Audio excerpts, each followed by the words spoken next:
Students, तो कैसे हो आप सभी। आई होप आप सभी बच्चे बहुत अच्छे होंगे। आज का ये जो पेपर आया था ईवीएस का, उस पेपर को आज हम डिस्कस करेंगे इस वीडियो में। क्वेश्चन जो था वो आपको अटेम्प्ट 5 ही क्वेश्चन करने होते हैं। इसमें हमने आपको ऑलरेडी पहले ही बता रखा कि आपको 5 क्वेश्चन ही अटेम्प्ट करने होंगे। आपका जो फर्स्ट क्वेश्चन आया हुआ है वो 2-2 नंबर के 5 क्वेश्चन आए हुए हैं, जो टोटल मिला करके आपके 10 नंबर के क्वेश्चन बनते हैं। फर्स्ट नंबर में आपको क्या है, डेफिनेशन दी है, उसको आपको डिफाइंड करना है। कोई भी 5 आपको जो है एक्सप्लेन करना है यहाँ पर। जैसे प्रदूषक के बारे में पूछा गया है कि प्रदूषक क्या होता है, तो प्रदूषक के बारे में बताओगे कि प्रदूषण पर्यावरण में या फिर वातावरण में मौजूद प्रदूषण करने वाले तत्वों को ही प्रदूषक कहा जाता है। 1 से 2 लाइन में आप उसको अच्छे से एक्सप्लेन करोगे। फिर जैव विविधता के बारे में आप स्टार्ट कर दोगे बताना। घास स्थल, वनोन्मूलन, लुप्तप्राय प्रजातियाँ, अगला है खाद्य श्रृंखला और नवीकरणीय ऊर्जा। तो यहाँ पर 7 आपको जो है वर्ड्स दिए गए, हेडिंग दी गई है, इसको आपको एग्जाम जो है एक्सप्लेन करना है किसी भी 5 को। फर्स्ट क्वेश्चन का जो बी पार्ट है वो आपका 5 नंबर का आया हुआ है। एक एक क्वेश्चन आपका है, इसमें आपको मैचिंग करनी होती है। अब ये यहाँ पर बता रखा है कि टुंड्रा पारिस्थितिकी तंत्र, बिश्नोई, रामसर संधि, आक्रामक प्रजातियाँ और कंपोस्ट, इन सब का आपका सही मिलान करना है। ठीक, तो ये दोनों ही क्वेश्चंस के आंसर आप जो है हमें फटाफट कमेंट करके बताओ। या फिर अगर आप हमारे चैनल पर नए हो तो अभी के अभी हमारे टेलीग्राम ग्रुप को आप ज्वाइन करो, जो आपके लिए बहुत ही ज़्यादा ज़रूरी है, क्योंकि यहाँ पर आप अपने एग्ज़ाम को और अच्छे तरीके से प्रिपेयर कर सकते हो। जो भी डाउट है आप हमसे पूछ भी सकते हो। तो या इसका आंसर आप हमें कमेंट बॉक्स में करके बताएं, फिर हमारे टेलीग्राम ग्रुप पे ज़रूर शेयर करो ताकि अदर स्टूडेंट्स को भी हेल्प मिले। सेकंड क्वेश्चन जो आया है वो आया है आप लोगों का डिफरेंस बिटवीन 2 चीज़ें, 2 क्वेश्चन दिए होगी, हेडिंग होगी, उनके बीच में डिफरेंस बताना है। ठीक, इसमें आपके 5 दिए होंगे। ठीक है, अटेम्प्ट आपको 3 ही करने होते हैं। 5 होगा, 5 में से कोई 3 करना होगा। जैसे कि यहाँ पे पूछा हुआ है, यहाँ पे बता रखा है कि तालाब पारिस्थितिकी तंत्र और झील पारिस्थितिकी तंत्र क्या होते हैं। तो यहाँ पर आप बताओगे कि तालाब पारिस्थितिकी तंत्र क्या होता है। वह पारितंत्र जहाँ पर तालाब के बारे में बताओगे। फिर झील पारिस्थितिकी तंत्र, कितने प्रकार के झील होते हैं। दूसरा, राष्ट्रीय उद्यान और वन्य प्राणी के बारे में। फिर प्राणी उद्यान के बारे में बताओगे, जो नेशनल पार्क्स होते हैं उसके बारे में। ठीक, तीसरा आप बता सकते हो ध्वनि प्रदूषण और तापीय प्रदूषण के बारे में, जो नॉइज़ पोल्यूशन और थर्मल पोल्यूशन होता है ना, उसके बारे में कि ध्वनि प्रदूषण किस तरीके से लोगों को प्रभावित कर रहा है और तापीय प्रदूषण के क्या प्रभाव जो है वातावरण में देखे गए हैं। उसके अलावा आप ग्रीन हाउस गैस और ओजोन का जो भी है श्रेयकारी पदार्थ के बारे में बताओगे कि ग्रीन हाउस गैस किस तरीके से वातावरण को दूषित कर रहा है और ओजोन परत कैसे हमारे लिए एक संकट का रूप है। ये सारे ही क्वेश्चन हमने बहुत ही आसान तरीके से ऑलरेडी समझ रखा है, कितने आराम से हमने डिस्कस किए हैं ऑलरेडी। बस आपको एक बार इसको जो है आप अच्छे से इसको और एक्सप्लेन करके पढ़ ज़रूर लेना। उसके अलावा ये जलमंडल और वायुमंडल के बीच में डिफरेंस पूछा है। बहुत आसान पेपर है। रेगुलर के हिसाब से जो आपका नॉन का एग्ज़ाम आया है वो बहुत ही आसान आया हुआ है उसके कंपैरिजन। तो ये फिर आपका थर्ड क्वेश्चन आ जाता है, जिसमें आपको 3 ही अटैम्प्ट करने होते हैं। इसमें भी आपको जो है टिप्पणी देनी होती है, नहीं थोड़ा ज़्यादा एक्सप्लेन करके लिखना होता है। देखो किस किस चीज़ पर आया हुआ है ये। इसमें आपसे वन्य जीव संरक्षण के बारे में दोबारा से पूछ लिया गया है।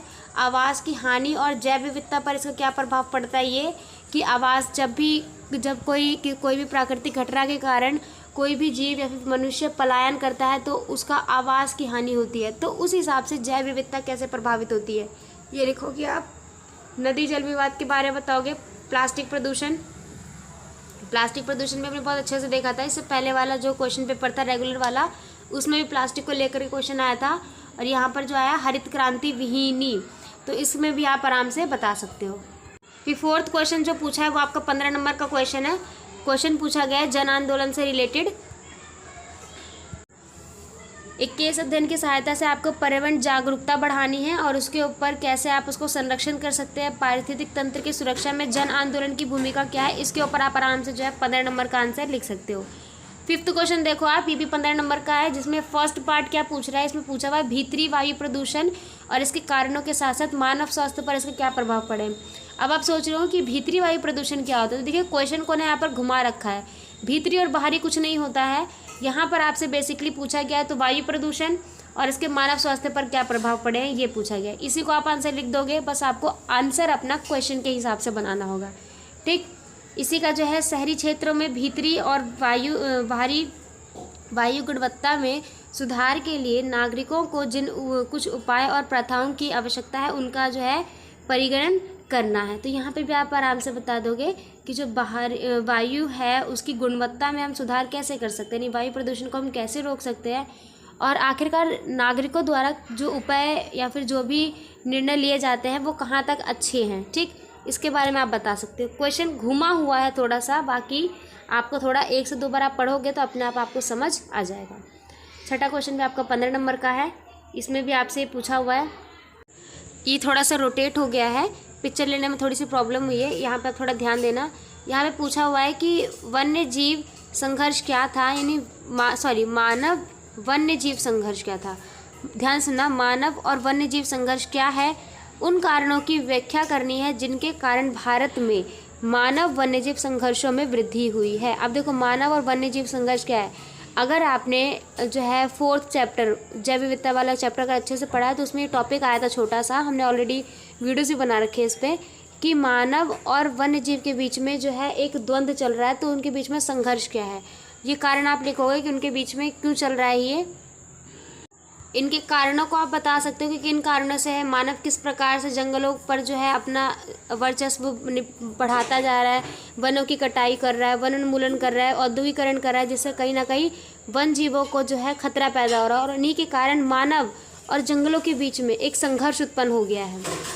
दूसरा आपको लिखना है प्रोजेक्ट टाइगर के बारे में, कि ये जो प्रोजेक्ट टाइगर है भारत ने कब अपनाया था और इसके महत्व क्या थे, इस प्रोजेक्ट के क्यों अपनाया गया था, इसके महत्व के बारे में लिखना है। तो आराम से ये आप 7 नंबर में कर सकते हो और ये आप 8 नंबर में अटैम्प्ट करके आओगे। उसके बाद एक और प्रश्न है आपका, 8वां प्रश्न भी है यहाँ पर। उससे पहले 7वां प्रश्न यहाँ से पूछा गया कि भारत में पर्यावरण के संरक्षण के लिए विभिन्न संवैधानिक प्रावधानों के बारे में विस्तार से बताना। यानी कि भारत में जब भी पर्यावरण संरक्षण को लेकर के अदालत में मुद्दे बनाए गए तो उसको संवैधानिक दर्जा कब और कैसे मिला हुआ है। ठीक, तो उनमें और उस समय पर जो भी दर्जा उनको प्राप्त है उनके सामने क्या चुनौती और लागू करवाने में क्या क्या जो है समस्या उत्पन्न हुई, इसके बारे में आपको बताना है। 7वां क्वेश्चन भी आप आराम से कर लोगे। 8वां क्वेश्चन भी आप बहुत आसान से कर सकते हो, ध्यान से पढ़ना। इसमें चक्रवात को लेकर क्या है कि भारत में जो चक्रवात की बढ़ती घटनाओं के कारण ही भारत में चक्रवात की बढ़ती घटनाओं के कारणों की क्या करनी है, यहाँ पर चर्चा करनी है, और चक्रवात के जो प्रभाव है उसको कम कैसे किया जा सकता है आपदा प्रबंधक के द्वारा। आपदा प्रबंधक क्या होते हैं ये आपको बताना होगा। यहाँ पर सबसे पहले चक्रवात बता दोगे, फिर उनको कम करते करते आपदा प्रबंधक किस तरीके से उसमें भूमिका निभा रही है ये बताओगे आप। आई होप आपको आपदा प्रबंधक बहुत अच्छे तरीके से पता होगा। ठीक, आपदा प्रबंधक के बारे में आप यहाँ बता सकते हो। 8वें क्वेश्चन का जो बी पार्ट है वो आपका 5 नंबर का है, जिसमें पूछा है पारिस्थितिकी तंत्र द्वारा प्रदान की जाने वाली 5 सेवाओं का एक नोट लिखना है। 5 सेवाएं यहाँ पर बतानी है कि पारिस्थितिकी तंत्र द्वारा कौन सी 5 सेवाएं दी जाती है। तो ये भी हमने आपको बता रखा था, पारिस्थितिकी तंत्र द्वारा 5 सेवाएं कौन सी दी जाती है। ऊर्जा प्रवाह करती है, खाद्य श्रृंखला बनाती है, खाद्य जाल बनाती है और जैव भू रासायनिक चक्र चलाती है। तो ये आप 4 पॉइंट बताओगे, बाकी 1 पॉइंट का आप इसमें भूमिका बनाओगे, तो 5 नंबर मिल जाएंगे आपको।